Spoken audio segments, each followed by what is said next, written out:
stretch out the dreams from my mind. Granny's got the scoop, let's unwind. Birds are chirping, singing their tune. Mystery of the day coming soon. Cup of tea and a buttered scone. Start the day, we're never alone. Good morning, rise and shine. Granny's here with stories so fine. Good morning, off we go.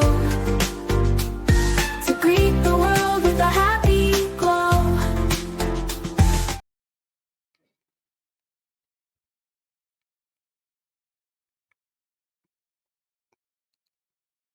Good morning, everyone. Hope everybody's doing good this fine morning. Grab your coffee or espresso, whatever you drink in the morning, and let's get started. Today we are talking about a man who set fire to his home in order to be rescued because his mother, her stepmother, had kept him hostage for decades, guys. Weird, very weird. Gonna go ahead and share my screen, and then we will get started. First, I'm going to read you an article, and then we'll watch a news clip. Malnourished man held captive by stepmom for decades set fire to home to escape. I wanted my freedom. A man allegedly held captive by his stepmom for 20 years deliberately set fire to their home in Waterbury, Connecticut last month to escape, police said. The woman, identified by Waterbury police, a 56-year-old Kimberly Sullivan, was arrested Wednesday following an extensive investigation into her stepson's shocking claims. This is her right there.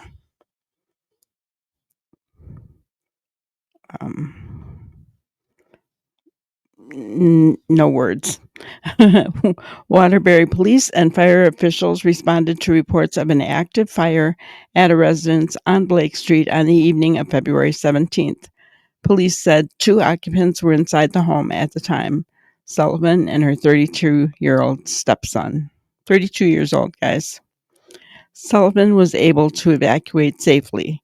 Fire officials assisted her stepson out of the home and placed him in the care of EMS because he had suffered smoke inhalation and exposure to the fire.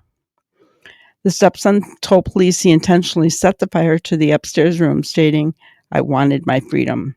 He alleged that Sullivan had held him captive since he was 11 years old.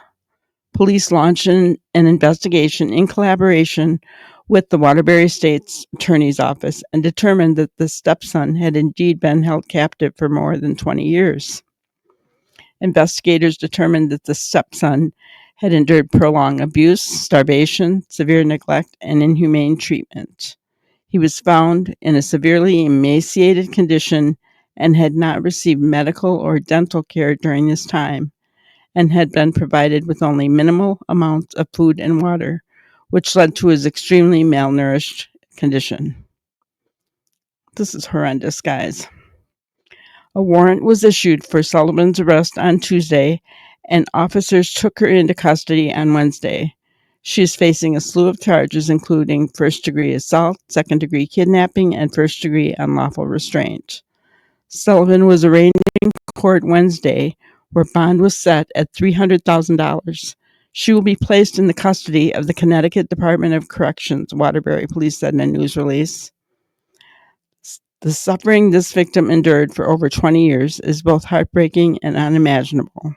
This case required relentless investigative effort, and I commend the dedication of our officers and the Waterbury State's Attorney's Office. Their unwavering commitment ensured that justice is served and the perpetrator is held fully accountable for these horrific crimes. And I have also heard that she has been released on bond, guys. So she's out and about. Let's go to a news report about this particular situation. Um, maybe they'll tell us a little bit more about this man's condition. I don't know.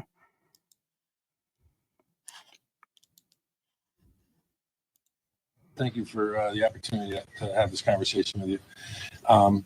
As you all know, on February 17th, around 8:40 p.m., Waterbury Police responded to 2 Blake Street on a report of a fire.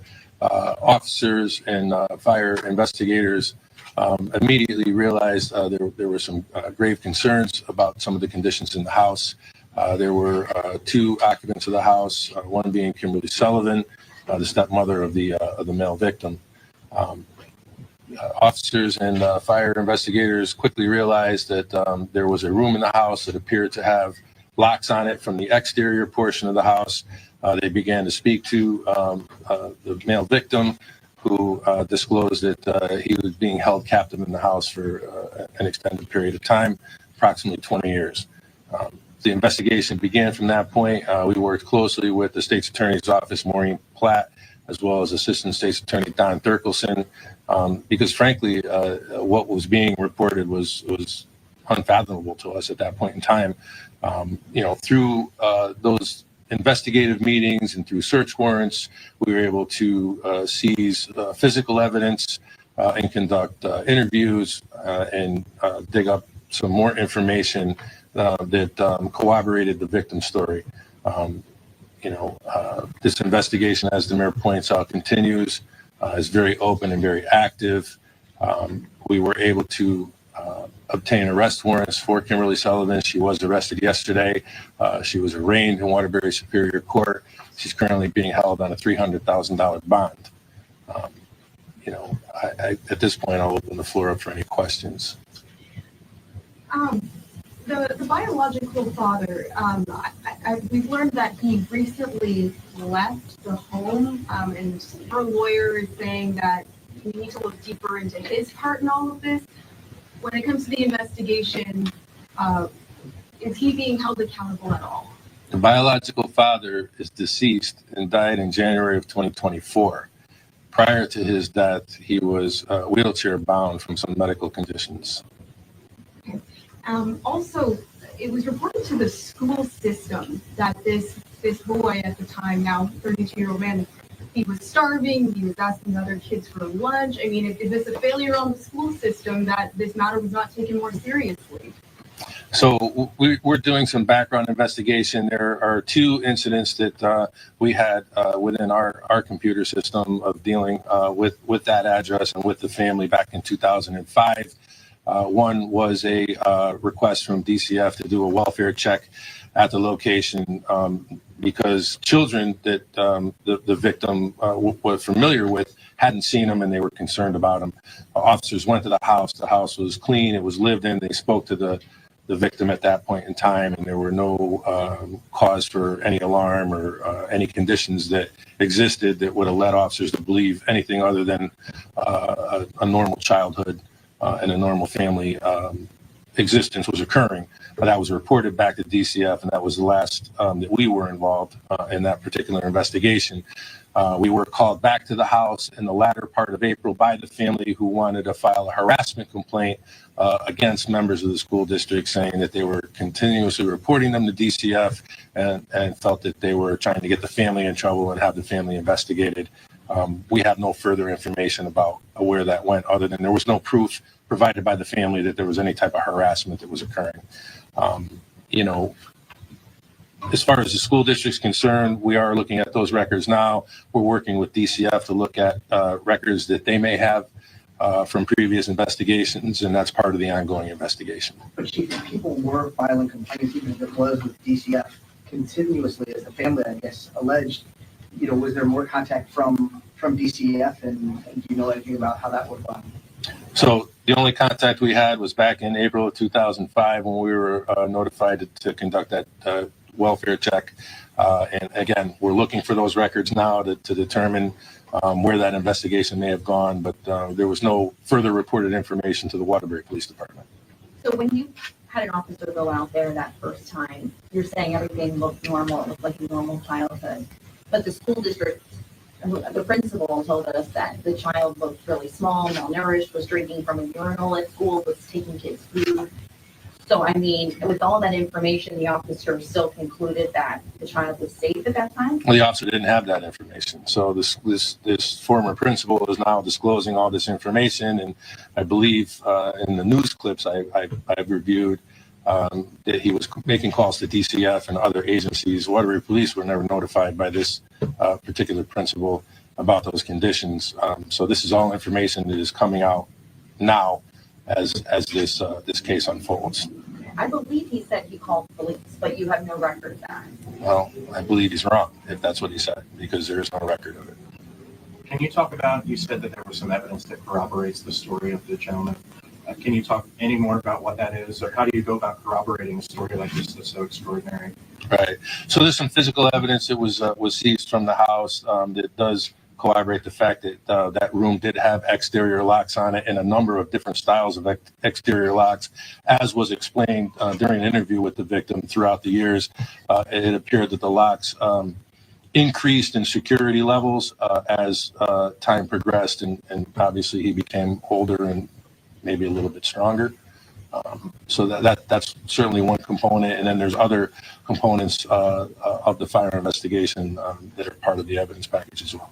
And I'm sorry if you said this, but were these the only two individuals living in that home?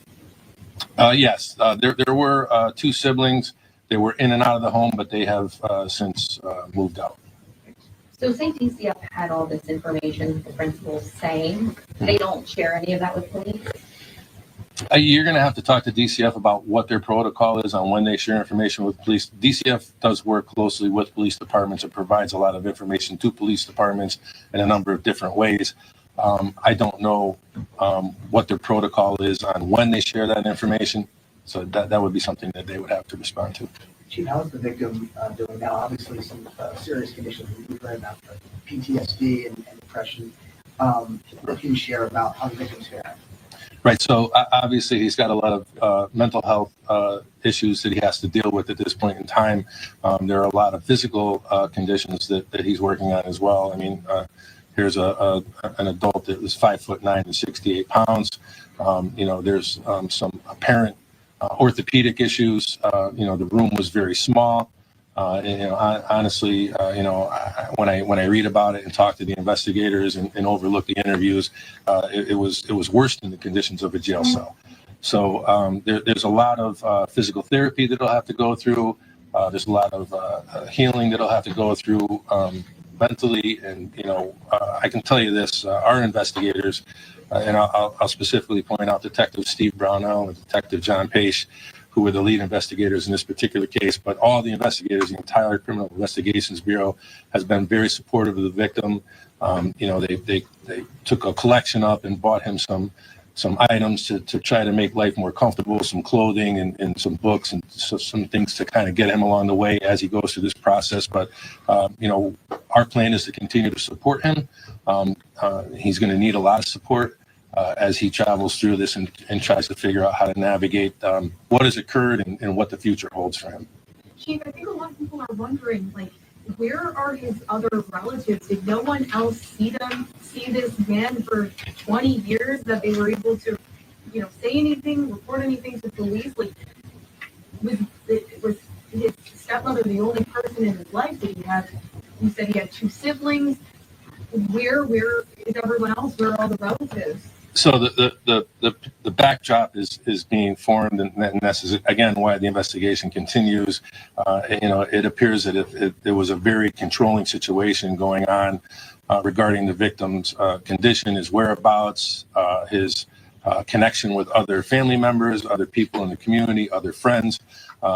Information was very guarded on what was released and when he was able to see other members of the family and other members of the community. And I think that, I know from information provided in the interviews that there was a level of fear on retaliation on what would occur if information was released or help was provided to the victim by family members.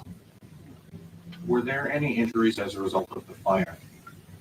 Smoke inhalation, to the best of my knowledge, I don't know if there's any long-term effects from what occurred at the fire, but on scene, he was treated for smoke inhalation.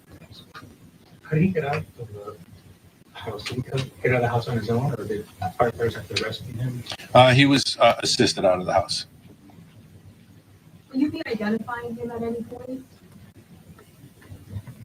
That's a great question. Not at this time, and I don't really know when, if at all. Where's the mother? The mother has not been involved in the victim's life From the beginning. pretty much. From all accounts, around 2 years old. The suspect is denying all the allegations through her attorney. Has she said anything about how her stepson would be 68 pounds, for example? Kimberly Sullivan refused to talk to us immediately. Do you have a picture of the door lock that was taken as evidence? I'm 100% certain that we do. I'd have to confer with the state's attorney if we were going to release any information like that at this time. Does Kimberly Sullivan, have any prior criminal convictions? No prior criminal history with us here at the police department. Neighbors were telling us that if you had knocked on the window, they would have helped him. Were there any other attempts besides his fire to try to get him some help? No, again, I don't, from what we've put together so far, no, and that's because of a fear of retaliation. I mean, he, in his room, to relieve himself, right, had this elaborate mechanism that he created where he would urinate in a bottle, and he had straws connected to the bottom of the bottle, and he found a hole in the storm window frame that he was able to put these straws through. And he did that because the storm window itself wouldn't open up, and he was fearful that if that he broke that storm window or tried to open it up, that there would be some retaliation. So, I'm certainly not a psychologist or psychiatrist, but there's a lot of nuances to people that are victims and held captive, and I think that there's a lot of work that needs to be done with this particular gentleman in that area to really determine all the impact and all the effects that this long-term condition has really brought on him. I take it you haven't had a case like this before. 33 years of law enforcement. This is the worst treatment of humanity that I've ever witnessed. Right? I mean, honestly, when we first started talking about it, we really couldn't believe it. It took a lot of convincing amongst ourselves to just really accept what was going on, and it's really hard to talk about still. I mean, it's shuddering to think that someone would treat any person, let alone a family member or someone that was entrusted as a guardian or a parental figure in this way. Mayor, just can you also share your personal thoughts and reaction just knowing something so disturbing happened in this community? Yeah, I mean, as I said before, it's just unfathomable that anyone could treat someone this way, as the chief said, especially within the relationship that they had. It's devastating, and we're going to make sure that the systems are working into the future to see what might have happened 20 years ago when this may have been reported. But at this point, it appears that this was just really an isolated sense, and that they were locked in there all by themselves. And through fear and intimidation, she was able to keep it secret all that time. So when you're talking about the future and other children and other families out there, I mean, if there's no protection, and the kids are told to lie about being fed, I mean, what happens? Like, are they going to stay in these situations like he did, or? Well, there's limits, I would think, to what you can do. We can send people out to check and look at it. I don't know what it looked like when the officer walked into the house in 2005, what the child looked like. That's 2 decades ago. And so, it's hard. We can send people out. We could do the checks. We can make sure that teachers, and administrators are looking out for children, notice some of the telltale signs. I think we've come a long way as well in 20 years over looking for these things and being able to report the requirements of what has to go to DCF have changed over that time. So I think we can continue to do it, but can I tell you that it will never happen again? I don't think anyone can tell you that, because there's a lot of things that go into this that, can help keep it secret. Where was she arrested in Southington? I don't know. I could get you that information. I'm not sure exactly where she was arrested in Southington. And it's important, to piggyback on the mayor's response to your inquiry. If you see something, say something. I know it's a cliche and we talk about it all the time, but of all the great work that the media and press is doing now on this particular case, and talking to relatives and neighbors and some school district people. I know some have said that they've made calls, but some have said they haven't, right? So if things are peculiar, it's important to notify the police department. We will certainly look into that information and take the appropriate action. And it may take more than one time, depending on the circumstances we find when we get there. And we know that, through history and through our work with servicing agencies, that victims of domestic violence, especially, are oftentimes reluctant to come forward. And we encourage people that are victims of domestic violence to find the fortitude to come forward, and we're here to help. We really are. In this situation, though, it seems like, according to the police report, that his life became worse because someone reported it. And after that second DCF visit, the mother pulled him from school. Correct. But you still would encourage people to. I would. Because you're not going to break the cycle any other way. Unfortunately, in this case, it seems as if an 11-year-old was taken extreme advantage of, and at that time, it's very tragic that occurred. But it will never stop, right? And this gentleman suffered for 2 decades because of that.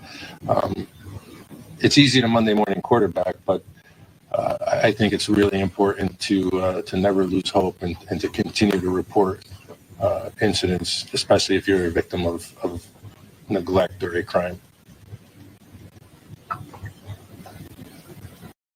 Okay. So, wow, guys, I am literally speechless. I can't even think about the fact that this man was held for 2 decades. I have a lot of questions, right? I have a lot of questions. I understand why the siblings didn't come forward. Coercive, control, fear. I understand all that. I get it. DB, guys. Not throwing any shade or any judgment on them whatsoever. I feel sorry for this man. 68 pounds, guys. A 32-year-old man, 68 pounds, 5'9". And think of everything that he is going to have to go through medically. 20 years, never been to a dentist or a doctor. Mentally, medically, physically, I can't even imagine. And in my opinion, the bond should have been set much higher for this woman. She should not be out of jail. And I don't know what the charges are as far as sentencing guidelines, but she should at least have to spend the amount of time that she made him spend locked up. My opinion. Right? Again, she's innocent until proven guilty in a court of law. Everything that is said on this channel is my opinion. I encourage you to do your own research, guys. But yes, this is a really, really sad case. So I wanted to kind of just touch base on it. We might just follow up on it, especially as this goes to trial, right? I understand them keeping this man's name private. It's very humiliating experience for him, right? But thoughts and prayers are with this victim. Terrific experience that he endured. All right. Well, you guys have a wonderful, wonderful day. Be sure to hit the like button on your way out, hit the subscribe button, hit the notification bell so you can be notified when we go live, which is most nights at 5 p.m. Central Time. We would love to see you there. Thanks so much and have a wonderful day. Thank you for watching another episode of Granny's Crime Busters. We really appreciate each and every one of you. Don't forget to subscribe and like and even share the content. You can follow us on any of our other social media platforms at YouTube, Twitter, Instagram, Facebook, and TikTok. We really appreciate you guys, and you can also email us at grannyscrimebusters@gmail.com. Thank you so much, and we will see you on the next one. Thanks, guys.